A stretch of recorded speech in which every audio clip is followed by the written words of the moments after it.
সবুজে ঘেরা বাগানে গাছ ভরা আমের থোকা দৃষ্টিনন্দন দৃশ্য তৈরি করেছে। কৃষকদের ভাষ্য, অনুকূল আবহাওয়া ও পরিচর্যার কারণে এবছর ফলন হয়েছে আশানুরূপ। আগাম ফলন বাজারেও এনেছে বাড়তি চাহিদা ও সন্তোষজনক দাম। এই আমটা অন্যান্য আমের চেয়ে একটু ভিন্ন জাত।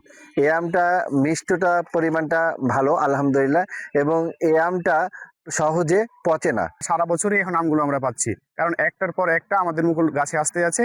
বাট আমাদের আমগুলো এখন মানে প্রতিনিয়তই সবসময় পাওয়া যাচ্ছে। কাটিমন আম পাততে পাততে আমরা সব এখন ব্যস্ত। গোটা বছরই প্রায় আম পাওয়া যাচ্ছে। অন্যান্য আম কিন্তু আপনার 12 মাস পাওয়া যায় না।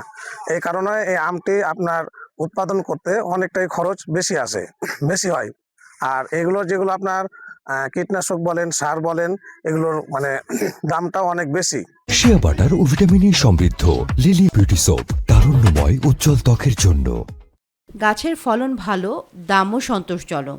অনলাইনে বিক্রি হওয়ায় লাভ বাড়ছে। গ্রাহকরা সরাসরি বাগান থেকে আম পাচ্ছেন। এতে নতুন কর্মসংস্থানও তৈরি হচ্ছে।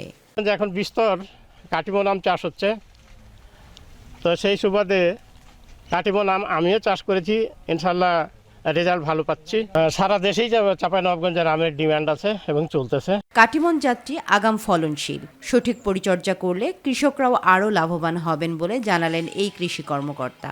অনলাইনে মার্কেটিং এর বিষয়ে এটি আমরা সংশ্লিষ্টতা যেহেতু নাই, আমরা বিষয় দিই না, কিন্তু আমের উৎপাদন, বাজারজাতকরণ এবং কোথায় ভালো প্রশিক্ষণ পেলে এটা আরো বেশি ভালোভাবে এটা প্রোডাকশনটা ভালো হবে সেই বিষয়ে আমরা প্রশিক্ষণ দিয়ে থাকি। আগাম জাতের এই সাফল্যে আশাবাদী কৃষক ও ব্যবসায়ীরা।